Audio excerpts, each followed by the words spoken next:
Hi friends, అందరికీ నమస్తే. అందరు బాగున్నారా అండి? అందరి వెరీ గుడ్ మార్నింగ్ అండి. అందరు టిఫిన్ చేసిరా, టీ తాగిరా ఫ్రెండ్స్? ఈరోజు ముచ్చట ఏంటంటే నైని పాప గురించి అండి. నైని పాప అయితే నా దగ్గర చాలా బాగుంటుందండి. వాళ్ళ మమ్మీ డాడీ కూడా నమ్మకంగా నా మీద వదిలేసి వెళ్తారు ఎటన్నా వెళ్ళాలనుకుంటే.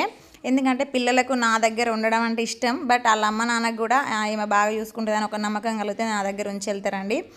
పసిపిల్లలు అంటే దేవుళ్ళతో సమానం అండి.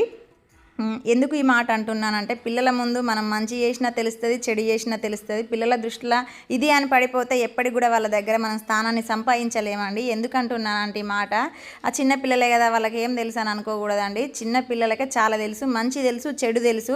మనం పెంచే పెంపకాన్ని బట్టి కూడా ఉంటుందండి. వాళ్ళు ఎలా మారాలి, వాళ్ళు ఎలాంటి అడుగులు వేయాలి, ఎలాంటి స్టెప్ తీసుకోవాలని కూడా ఉంటుంది. నేను ఎందుకు ఈ మాట చెప్తున్నానంటే, పిల్లల ముందు జాగ్రత్తగా ఉండాలండి. మనం ఏ పని చేసినా వాళ్ళు గమనిస్తారు. మనం వాళ్ళ నోరు ఎంత నొక్కేయాలన్నా కూడా ఒక టైం వచ్చిన రోజు వాళ్ళే చెప్తగలుగుతారండి.